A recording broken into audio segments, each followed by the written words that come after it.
I agree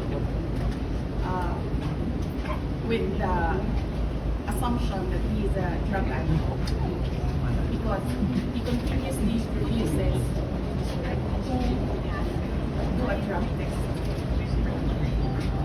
Napakadali naman, di ba? Tulad ko, napakadali naman.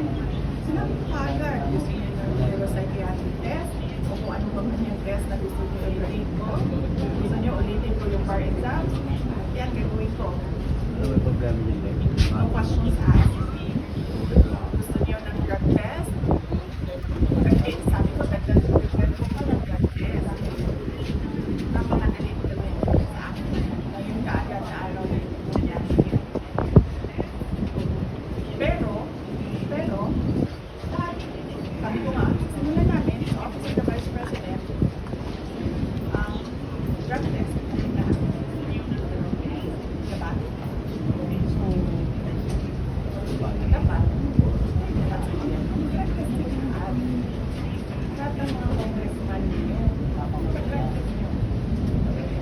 What about the question for the military?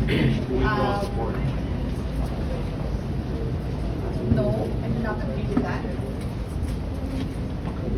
So, as I said, qualified with an answer ko, I agree with the fractional government. I have personal knowledge. I was a member of that committee. I agree with the assumption of drug addict. I think mine is assumption. I think the former president of the Senate was really as a drug addict. So, pare-pareho lang. Sabi ko nga, diba, kailan ba yun? Nagsalita ako. Sabi ko, dalawa lang naman yung hinihingi natin. Diba? As politicians, ibigay natin yung pangako natin sa mga tao. Diba? Ako, bumoto ako. Kasi sinabi 20 pesos ang per kilo ng bigas. And that would help so many families right now. Diba?